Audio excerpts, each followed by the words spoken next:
Okay, so second try on the introductions. Now my audio does work, so not speaking into thin air anymore. That's nice. So we'll just go from me to like everybody else. I am Myrna. I'm a fourth-year game designer. Yeah, that is. That's relevant for now. All right. I'm Youri. I'm a fourth-year game artist. I focus on environment art, mostly 3D art as well. So that's what I'm currently doing for the project. I'm working on the worlds, making the 3D stuff. I'm John. I'm a master student game and media technology at the University of Utrecht. Currently helping with this project. I'm Joris. I'm a third-year game designer. I'm happy to be here. He's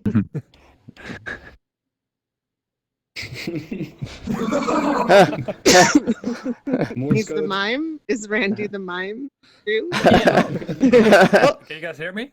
Yeah. Yes. Oh, awesome. Hi, I'm Randy. I might be a mime. I'm not sure. Might be fun. Never tried it. I'm a third-year artist, and I help Youri with the environments.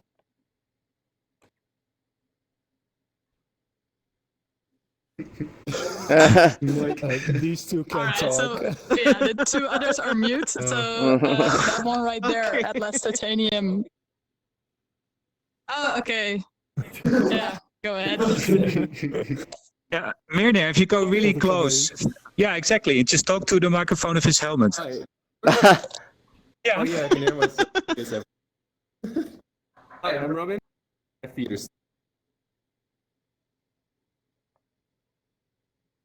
I'm a theater student, 4 years, and his mic isn't really working well. No, but it looks very dramatic. It does. Can somebody say who Pepijn is, or is he just the mystery guest? He's our developer. Fourth year also. Yeah. He's not a man of many words, but great inventions. like many developers. Yeah. Exactly. Yeah. Well, it's awesome. It's so great to meet you. I'm so excited. So I'm Beth Gates. I'm speaking to you from Calgary, Canada, which is the Midwest of Canada, right near the Rocky Mountains. And I am historically a lighting, set, and video designer. I'm one of the first digital designers in theater in Canada.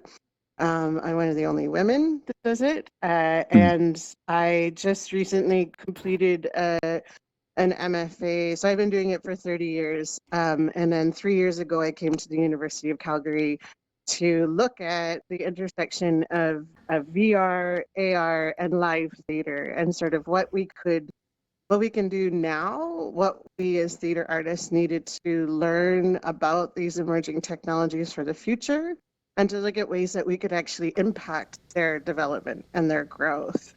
And so I've created pieces that have blended all of those things together in a live environment. And then I was also, as Joris has probably told you, I was the lighting, both the real-time stage lighting, virtual stage lighting designer. We're still working on these terminologies, right? Like, so I lit the world of Mount Olympus for Finding Pandora X, but I also created the live lighting that happened during the performance.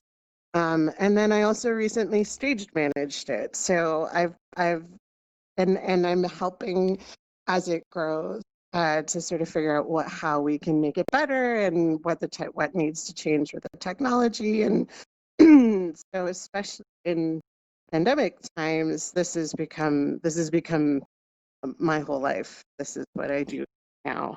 And I'm working with like these a small rural theater company. We're developing a mocap studios so that we can continue to make theater while we all have to still stay apart from each other, and knowing that the impacts of the virus are going to last beyond even when we have our vaccines. So this is a big part of how I see the future of what we do. Like this is here to stay. This isn't going anywhere. And it's a really exciting place. So now we're here to play. And I guess you're going to show me your worlds. We're going to talk about onboarding and user, like the user experience and transitions through the thresholds of performance in this realm where we need to, especially we have so many new adopters as we continue to spread the VR love. We end up with a lot of new in there, which we experience every time we did Pandora, which I experienced every time I did my piece at the University of Calgary. And that was a significant, that onboarding, like even just getting someone to put the headset on was considered in the dramaturgy of the piece, and it was in the crafting of the storytelling. So I think that's part of what we're going to play around with. Yeah. So take me to your worlds. We're already there. We're already there. I know we're here. We're here. And it's but you missed one of the things I've said a lot recently is that VR sits in this place where it is both 1994 and 2024. So we're in the future, but we're also in the past. And that's what Medra and I were just laughing about earlier, was like our experience of just this class and us trying to get into this world. And that's the 1994 piece, right? where it crashes and you have to hand over the server to someone who is in North America. And right, like these are the eggy pieces of VR that impact how users experience the work too when we bring them in, which means that we need to, it's a seam in the technology, and it means that we also need to embrace that. Like we're not gonna smooth it over yet. It's there. So how do we so Yep. so we go. So who can say something about this space, and then we move to the next space downstairs. So can somebody introduce where we are now? Yeah, I'll explain a little about this area right here. So for our performance or our experience, this is the place where people spawn in, as you might have noticed, and this is also the place where one of us will basically welcome the people that come here in Neos, and from here we explain a little about what the performance is, and we send them to the place where they can watch it happen. Yeah, and what is important, Beth, to know is that we have a physical location where people will come, and they're going to be onboarded into Neos.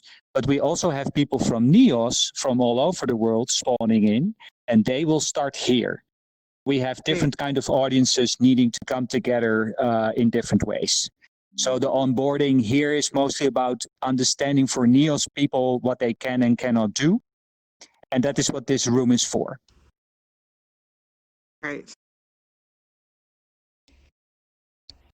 So, Joris, if we have all signed in, what would be the next step? What would we do now that we are Neos people wanting to join? Well, the next step would be to come over here, where currently there is a, how do you call it in English? I'll just call it a barrier, which it shouldn't be. And if you look down, you can see the place where the people in the location where we are in real life, where we currently are, that's a stage. And there they will put on a VR headset and they will be over there in VR. And one person will be in real life with a tracker on their head. They won't be in VR, but they will have a avatar that will represent them in VR, if that makes sense. Mm-hmm. Oh, we can go over there and then talk about the situation there. Yeah? So we should go in fly mode because you cannot go through this little barrier here. You can jump over it. Yes. Oh my gosh. Why isn't my flying working?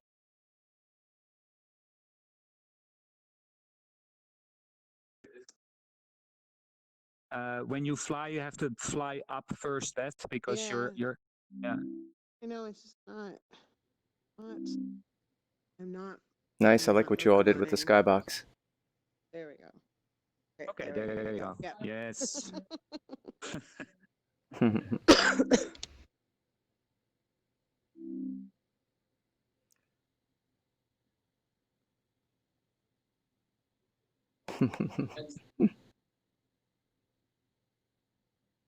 And I is hear this? none of you talking in Neos, although I hear you talking live. I don't know if everybody has that problem. Oh, you hear Oh. me in Niels? I hear you. Yeah. Okay. No, And Myrna, this- I cannot. Oh, I can hear Joris. Did you hear Myrna just saying, "Can you hear me?" No. No. No. Okay. So you I need heard to that before, fix. though. Yeah, something with your microphone. Oh. And so the balustrade, like the mezzanine, has disappeared when we come down here. Yeah, we've hidden it with a little technical trickery. So it isn't distracting for the Niels audience. Oh, that's great. So you can watch without knowing you're being watched, and Exactly. yeah, but so there's no escape. Well, The gods are watching us. The idea is that we also give a tool or a button to the audience that just respawns them if they want to return, Okay. or Nice. they can just find it, go look for it. Right. Oh, you can still go look for it. Okay. Oh, yeah. Oh, yeah, people will. Yeah. They make us spot through atlases. People like looking for things. Yeah, give them. So can we have the live feed as well, or is that current? This is the live feed. This is the I'm seeing live it. feed. Great. Okay. I'm not, so it must be my bandwidth. What's the level of delay? Let's see. I just. Oh, okay, about 10 seconds. Nice. Like 4 seconds, I believe.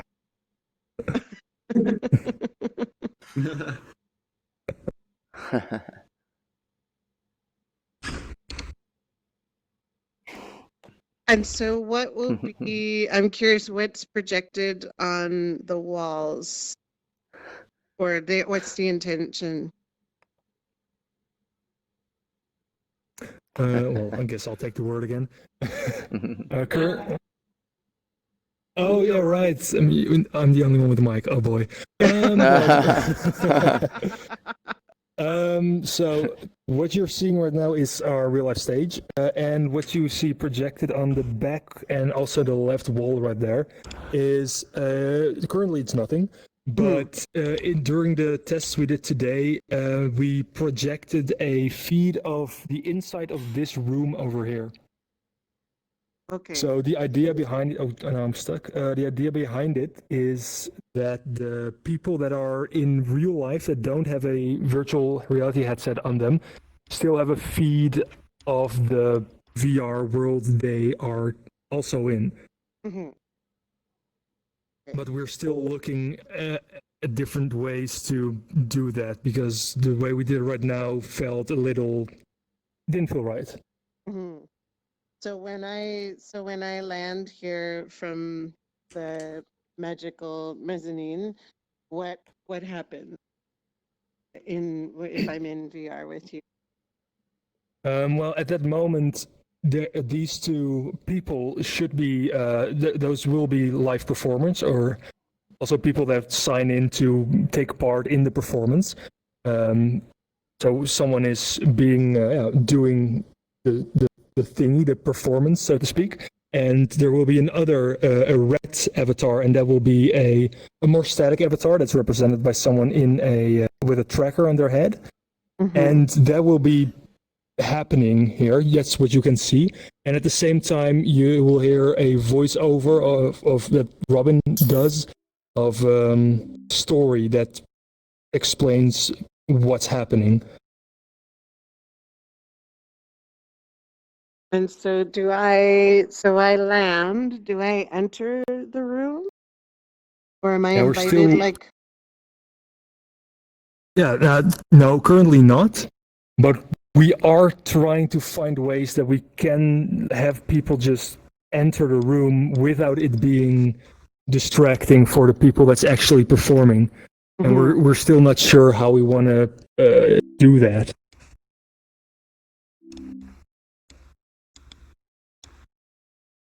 And so when I get here, is there a guide? Like am I met by someone when I land? Right here, no. No, okay. No. Here, the idea is just that you look at what's happening inside and you listen to what you hear. And during the tests and the performance, we also have this live feed, so you can still in virtual reality see what is happening live. Now, when you're watching from inside virtual, like we're at here, are you wanting people to ideally be inside the room when they're watching, or does it matter if you're just watching them like you're looking at someone inside an aquarium? Does it matter? Sorry, can you say that again? Sure. Is it when you're watching someone inside here? So let's say you enter in here, you land on the ground.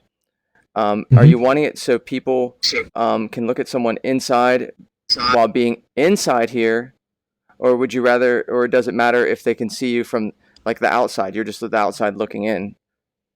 Kind of like we're still not sure about that because currently, when you're inside this room, you can only look outside through this window, and this room felt really small and claustrophobic for the people that tested it today. Yeah. And we also yesterday, Joris was the NEOS viewer, the news audience, and at occasions he peeked through the walls. And today also I, as a NEOS avatar, also went through walls for the testers, and it felt for them really strange that suddenly a random avatar entered.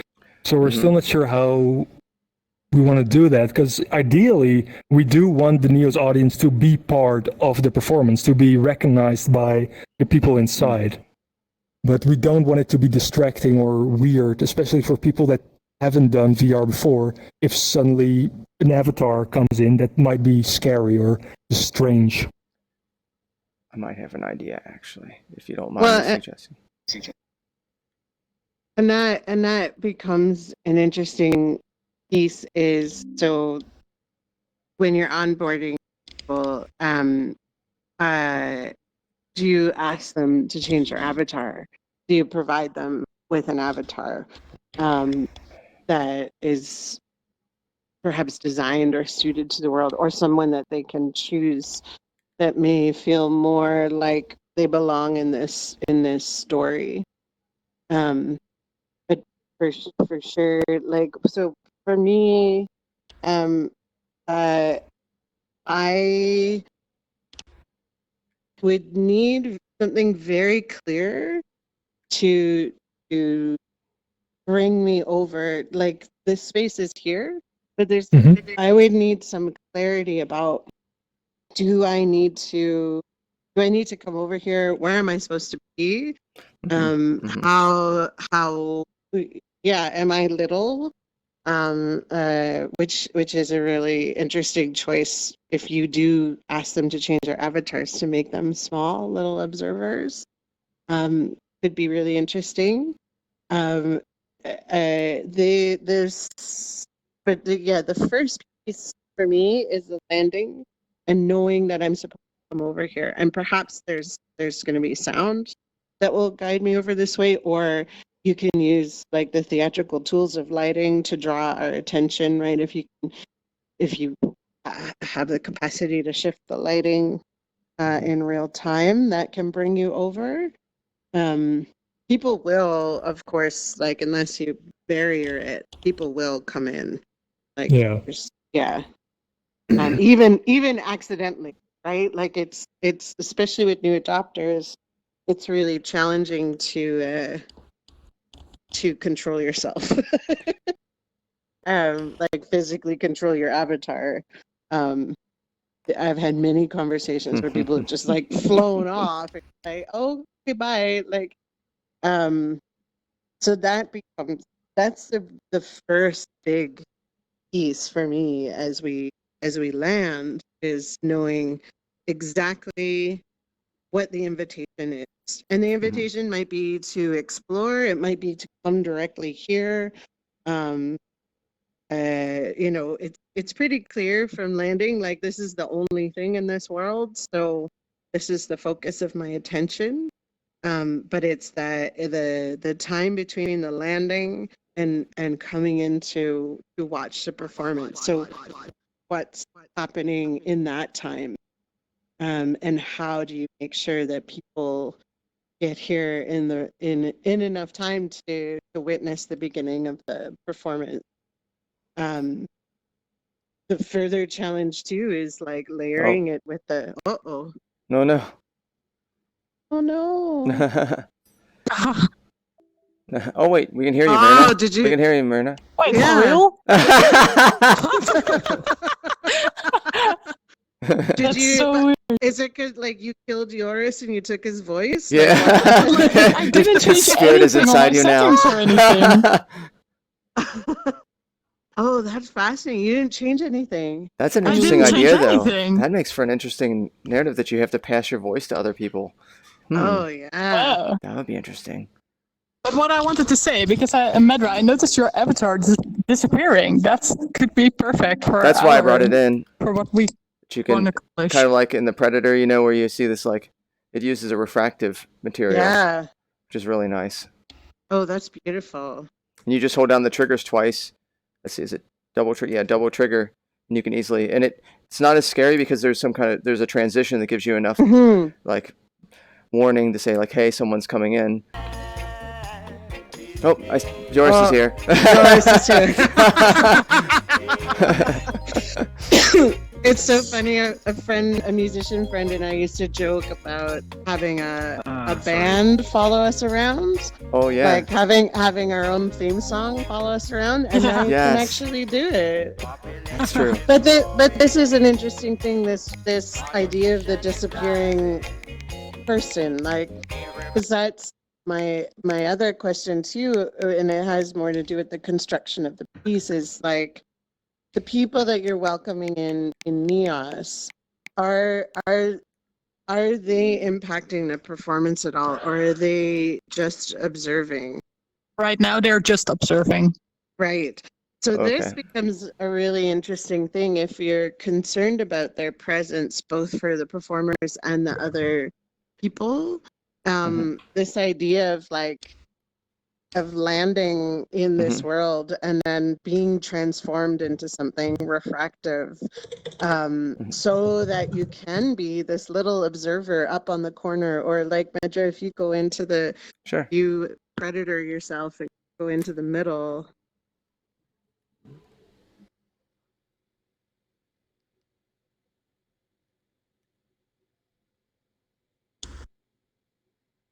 You know, this right now I'm idea... at normal height. Someone would just warp in like that. You could change the proportion if the scale seems better to have it tinier, and I'm in walk mode. That might be something to consider. This becomes something special for the people who are in VR who aren't experiencing the physically live performance. Like, this becomes a special thing too, as a gift or an invitation, or like, okay, so we're going to make you invisible and we're going to make you small, and here's why. Like, there can be a whole a whole piece to that of like, why are we making you invisible? Why are we bringing you in that way? And what it does create, like, anytime you need to do something with the audience, it adds work, because it takes time to have people access their menus, and inevitably somebody can't do it, and there's a lot of time there, which is really, really valuable time, for story building. So whether it's a character that you create that's been bequeathed these powers of transformation, or it can be even more meta than that, right? Like you could pretend that you're one of the actors doing the scene, and you're like, hey, like I don't like it when people watch me act, but we want you to come to see the scene. Like so much of it depends on how that dramaturgy is interconnected. But that is a really, really critical piece. And there's lots of really incredible moments just from the little brick room to here. We actually already thought about people giving people a role. For example, in the story, you're in a thrift shop and you're actually selling memory. So all the objects, they have like their own, they're like a shell for the memory. And you're in this sorting room and you have to like judge every object on its value and memory on its value. So we thought about the NEOS users being like the people that come in to bring their stuff that goes to the thrift shop, and then having them walk outside of the windows, because there you can see them through the windows. And if you actually give them a narrative, if you include them in the narrative, they also make more sense for physical players that are here. Yeah, and that's a really great idea, and that is because there has to be a reason why you're coming into this world to see a live performance. Like, why is it live? What is the reason for that? But and what's really interesting about that, like having those objects, you have several points already where that can be given and offered to the audience, right? That's even if it's, because you have to get them used to the controllers, and so all of that really sort of highly technical stuff feels like it happens in the brick room. Which doesn't mean that it shouldn't be part of the story. Like there's also the potential that you could, well, I suppose that might be tricky. You could grab your object up there, but even landing in this world and being invited to choose if the objects are outside of this space, being able to choose the objects. Would the objects have the story, like would it emanate from the story, or is it that you want the audience to bring their imaginary or real memories of the objects into that? Well, or would you... right now it's the physical world that has the objects in them, Okay. and the players in the physical world can activate like the memories, Okay. and then the NEOS just go along with that. Okay. How are just you? to check, I just wanted to, because I went to desktop mode, I'm now outside of the room. For me, the performance is a bit better. But can you hear me also nicely? Is that okay? Yes. Yes. I missed a bit of the discussion, but I guess currently we're talking still about the onboarding of the NEOS people and whether the audience is somehow engaged with the live performance space. Is that what the context of the discussion is currently? Yeah.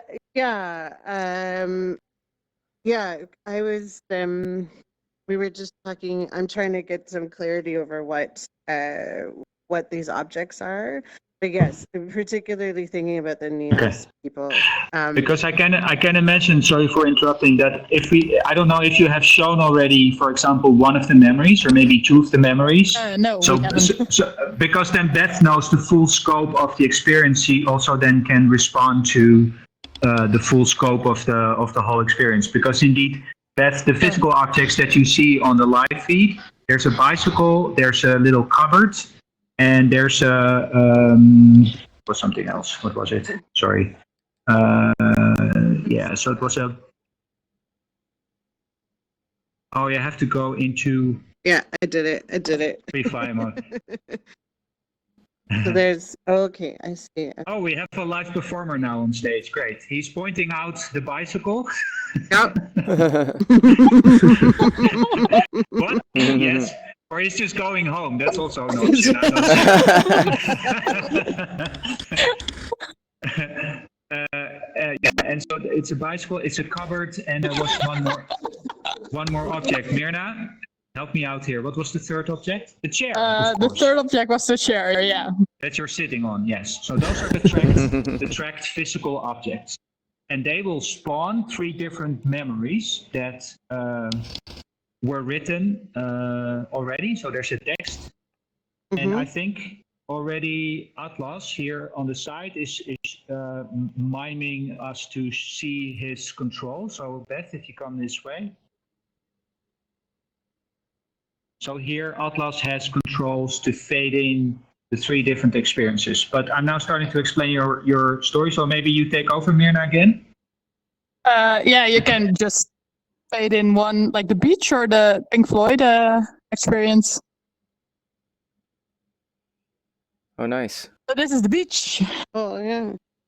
And so while you're activated a memory, you're being transferred to the actual location where the memory was created.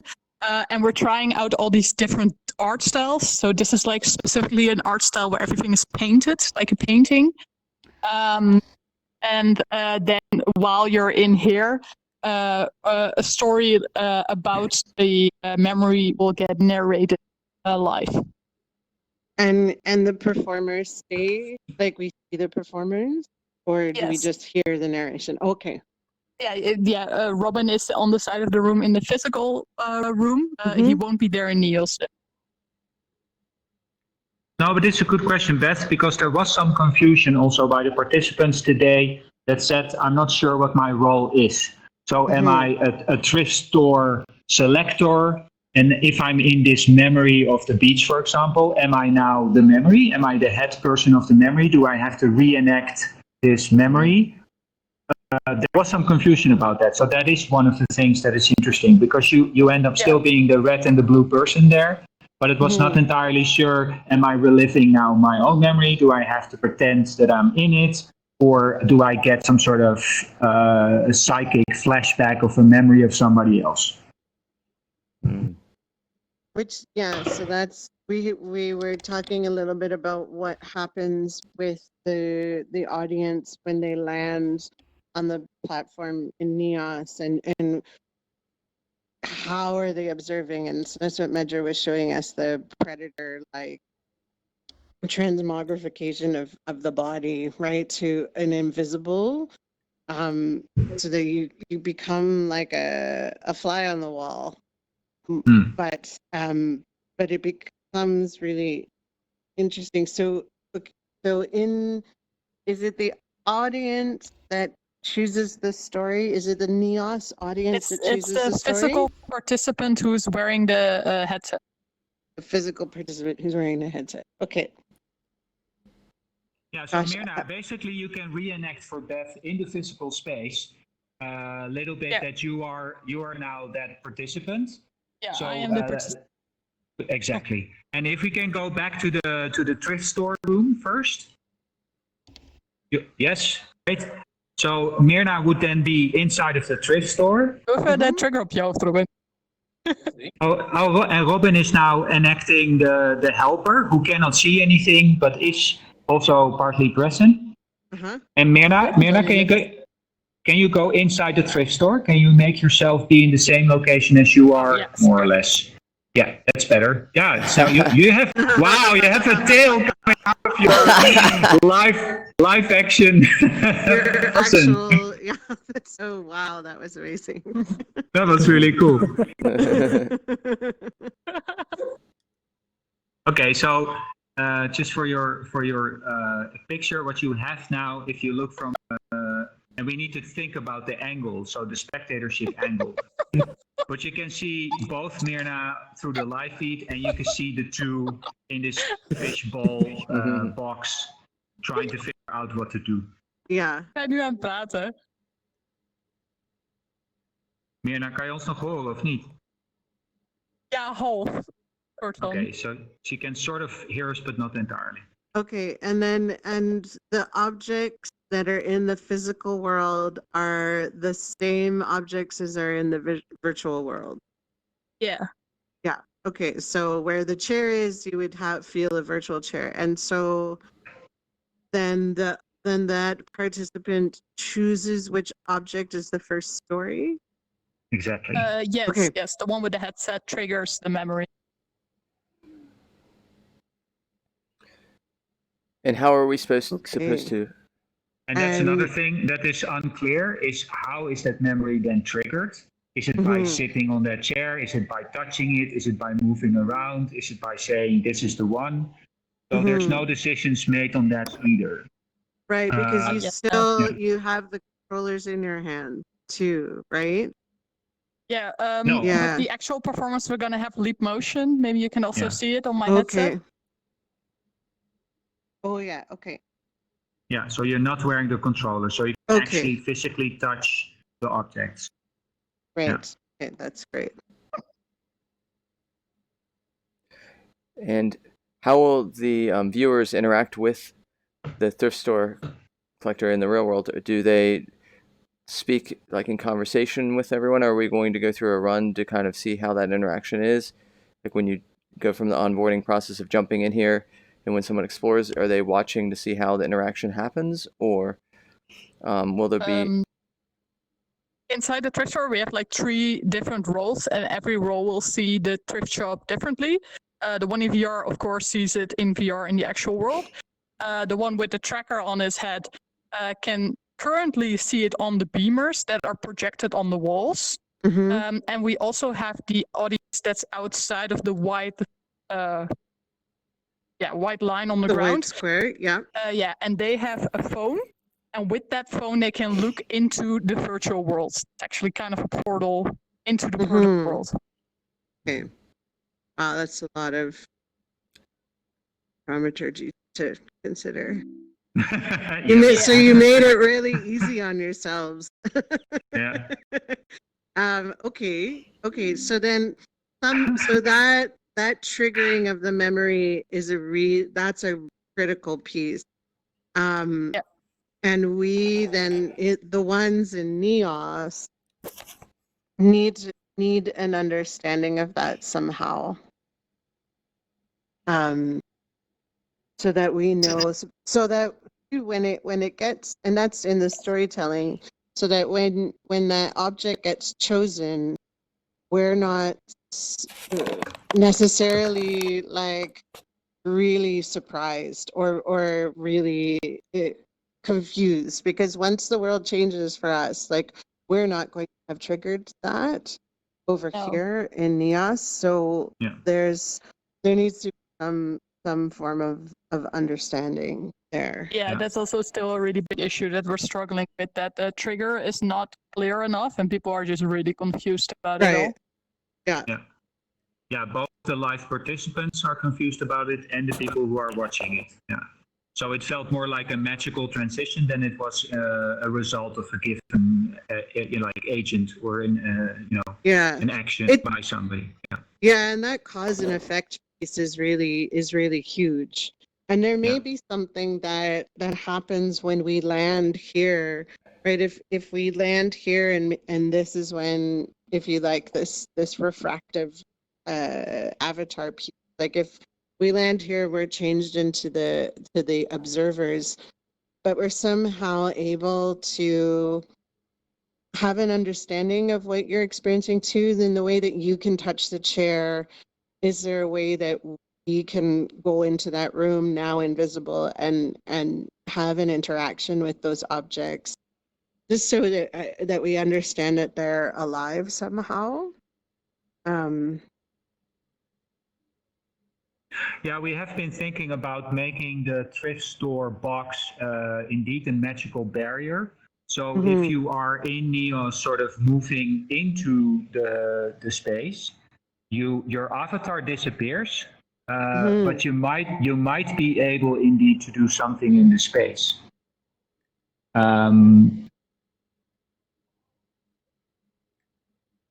Yeah, because I don't like, the video is cool and it looks beautiful now, you've turned your lights on. Gorgeous. Yeah. And the video is helpful, but I'm gonna want to engage with this box that you've put here in the middle of the empty Arctic, or we're in the middle of the ocean, because this is a real invitation. This box with the little bit of particles going on there, like this is the invitation in for the audience.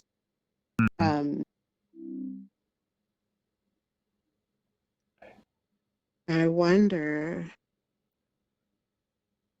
And so how do you, my brain right now is also trying to connect the brick room to here and understand, because they're two very different spaces, and I'm trying to understand what the brick room is. Because it's really interesting when you enter the portal, you're in this like Star Trek-y like portal, and then you come in, and then it's been bricked up, and you're in a totally different space, which is there's something to play with there. There's something that's really interesting there, and yeah, I guess that's a big question I have, is why is it so different from here? Well, we have been talking about this space as limbo, so it's an in-between space, obviously. And so it's the space maybe where the memories are stored or live or have a soul or you know, are somehow waiting to be activated. So I think what is problematic about the current design, it tries to copy the actual thrift store, while in fact it's rather more like the archive of the living memories. And this is why we have also been discussing whether NEOS people could become figurative creatures within those memories. So, for example, when we go to the beach or maybe the bedroom, or what is it, the television room. So there's this memory, for example, which I personally like as a scale model feel. Where there's a room where two people are having actually, in a way, a bad trip. But what is interesting, if you move into the room, you see it feels like a closed space. But you can look through the window. So now if you come into the room, you see people standing outside looking in. So then we thought it'd be great if the audience is, when they're watching, they're also becoming now part of this dream.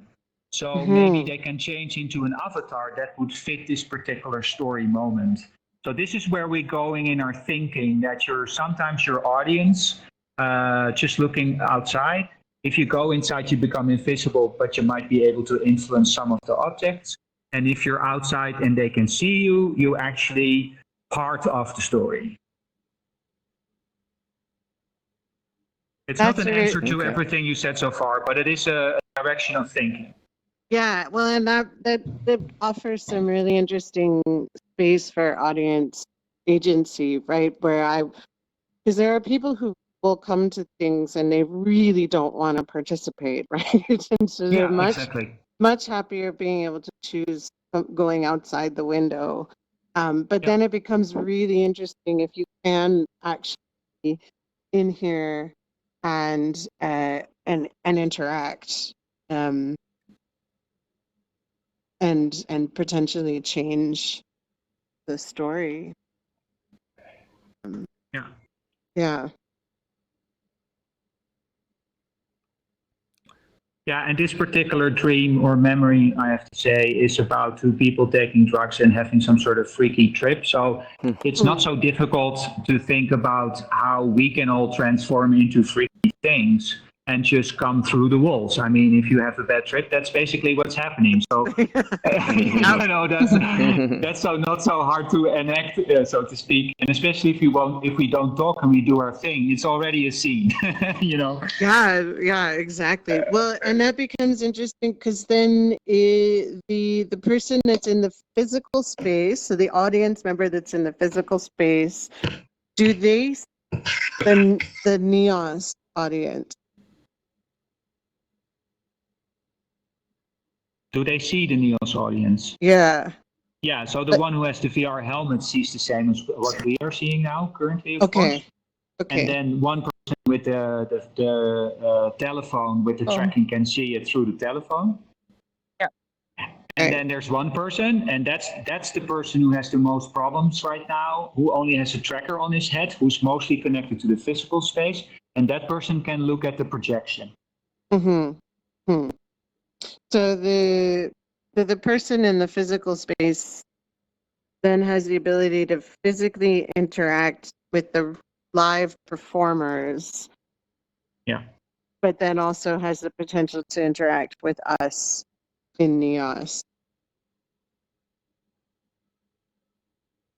Don't know if you could call it interaction.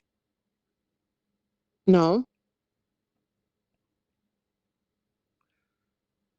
So let me make sure I'm clear. There's 3 different modes of interaction. You have 3 participants, like you have the one, like as far as actors, one that with headset, one with phone, one with puck, and all will interact with the audience or have some kind of connection with audience.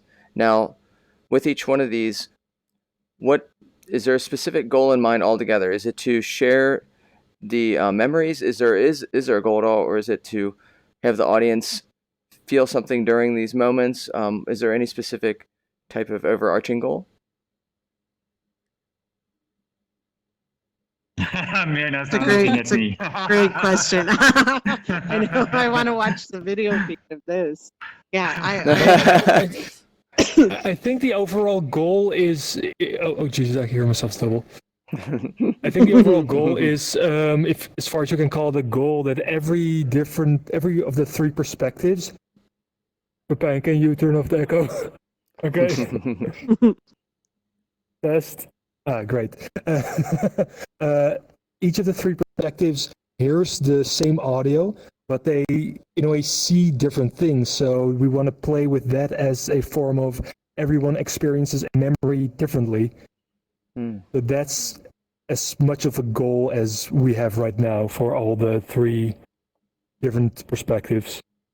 Okay, so that would mean that some ways you're wanting to use the audience as an outlet for that, from what I'm gathering, that if that's the goal, then the audience becomes either a participant, a watcher, or something that acts as a level to kind of like for the person that maybe is blind, but they have certain level, and the person that has the full amount of senses, and stuff like that. Maybe that's something to play off of just thinking of what levels will it be from the audience for interactivity, and what can they even do to this person or with this person. Maybe that's the goal to kind of find through, and then wrap the things that are already, like, you seem to already have like strong ideas within that you can use, and it's just a matter of figuring out those little elements, maybe. Yeah, and I think another thing that was interesting today is that, of course, they have written this wonderful, especially Robin has written this wonderful monologues. So you will hear a voiceover that gives a reflection on the situation.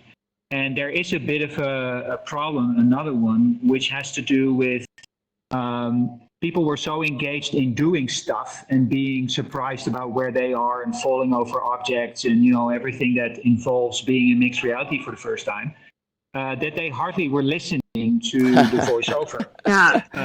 So there's also this, when do you direct action, and when do you invite more like a spectator or audience mode that we noticed. And that is what we're going to do tomorrow to really find the rhythm of the overarching experience and separate the moments of actions and choice and the moments where you're maybe more reflective. And I think when it comes to the NEOS people, I think they cannot do much other than being figures, figuring in those dreams. So performers in a way. You're background performers. How do you call it in films when extras, yeah. Extras. So that is basically what you are. And, and the core participants are the 3 people on the physical floor. Oh. Yeah. Okay. That's good that to really know. Yeah, that helps a lot. That also makes me think with your audience, how many people is it so far? Is the entire audience going to be within Neos?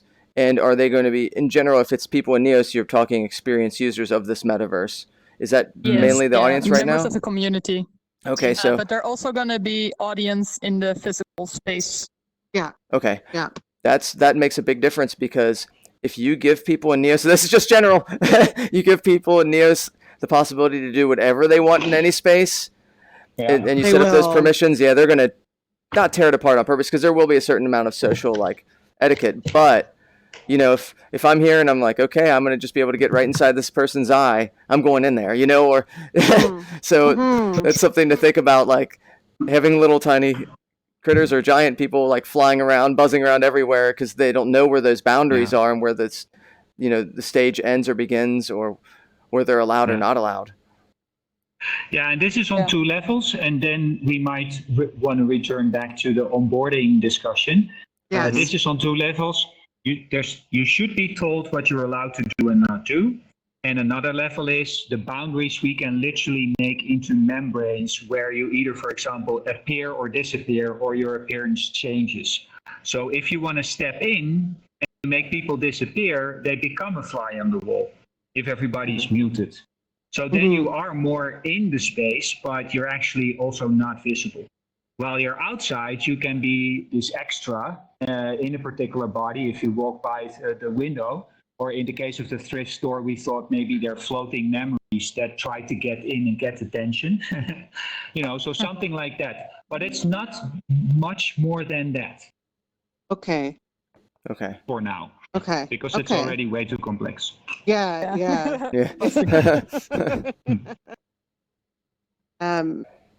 Okay. Well, do we want to step through some of these processes?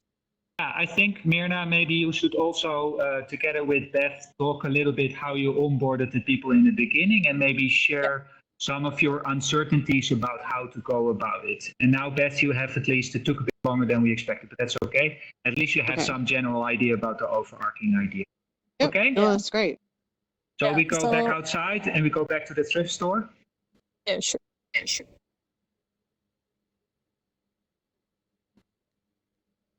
Can we go to the thrift store? Oh, yes. That's okay. Don't worry about it. Can Robin hear anything, or is he just being bored there in a corner? Robin can listen along with the Pepijn speakers.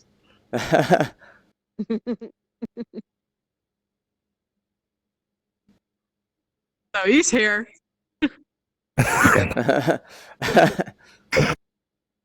Okay, Myrna, so why don't you tell a little bit about what happens when 3 people enter that door? Yeah. So people enter the door, and first, of course, we say welcome and that kind of stuff. And then in character, I welcome them as I'm playing the role of the owner of the thrift shop, and they are the new employees that come to work here on their first day. And then I explain to them, this is the job, this what you gotta do, and that is that they're gonna be put in the sorting room, and there they have to judge the objects on their value, and with that also judge the memories on their value.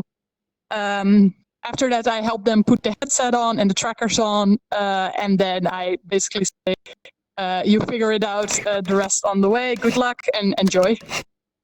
And then the performance begins. Okay. And Yoris said that you had some uncertainty about some of it. Yeah, most of the uncertainty is that in the intro talk, I tell them that they have a specific job, that they have to do something, which is not actually true, because you just have to observe and listen. And there's not really like something that they have to accomplish within the experience. So that's one of the struggles that we're dealing with. I'm having huge echo. Your echo is coming from you, Joris. Oh, I'm sorry. Yes, of course. Wait, yeah. Okay, we'll solve it. Okay. Yeah, okay, that's better. Thank you. Wait, no, that's not better. It's just a longer delay. share. We're like super not corona-proof sharing one headset now, but like, huh? Yeah. Oh, you don't have to unplug this, I guess. How do I change my? Wait. Sorry. Ik kan ook gewoon even mijn desktop of mijn laptop pakken. Beetje verderop gaat zitten. Oké. Yeah? No. No, I'm not hearing myself. Hey, we can hear you, Myrna. Oh, I can hear Okay. you, Myrna. Well, Yeah. then I'll just go on. But like, yeah, the main struggles that we have to tell them in the narrative that they have to do something which is not actually true, because they don't have to do something. They just have to explore the space and interact with the objects. So when I stop like my introduction, they're actually standing there and like, I don't know what to do. And they're really confused. And then at some point they're going to be interacting with the objects, and they figure out, hey, there are some objects that are the same in virtual as in real. And the one with the headset, he finds out that he can actually see his hands through the leap motion, and that's like, wow, awesome, cool.